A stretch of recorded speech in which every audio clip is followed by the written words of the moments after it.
Of the predictions that our Prophet ﷺ predicted as well is the increase of natural calamities and especially of earthquakes. كثرة الزلازل. Earthquakes would be on the rise.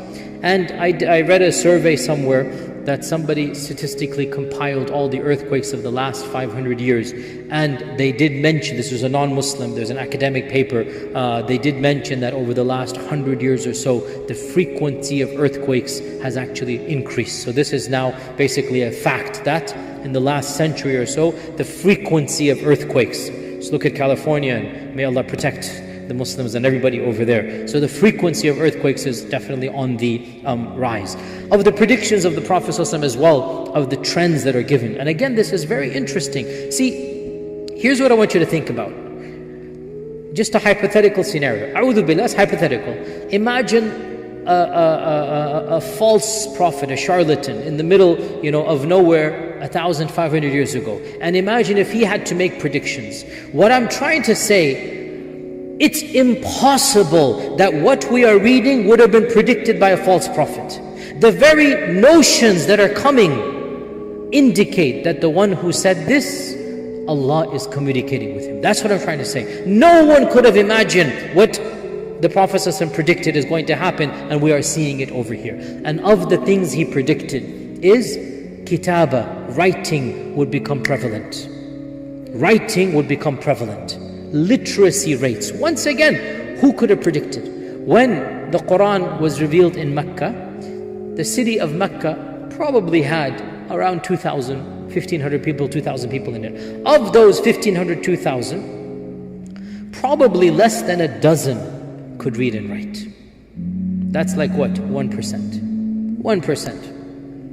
And our Prophet ﷺ predicted, إِنَّ مِنْ عَلَامَاتِ السَّاعَةِ, of the signs of Judgment Day, is kitaba, will be prevalent. Remember, most of the Sahaba could not read and write because that was the society. Nobody taught them. That's the way they were. To predict that reading and writing will become the norm, not just in Muslim lands but in the globe, is once again beyond even understanding. And this is exactly what he predicted. Now, another prediction seems to contradict this one. And that's the hadith in Sahih Bukhari. The hadith of Kitaba is in Muslim Imam Ahmad. Sahih Bukhari mentions another prediction. That one of the signs of the end of times is that ignorance will prevail. Jahl will be everywhere. Ignorance will prevail. Now, how can ignorance prevail? And at the same time, the Prophet is saying reading and writing will prevail.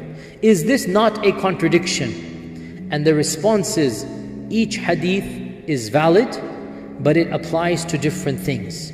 When the Prophet ﷺ is saying ignorance will prevail, he's not talking about reading and writing. He's talking about knowledge of right and wrong. He's talking about common sense. And when he's talking about kitaba, he's talking about literacy.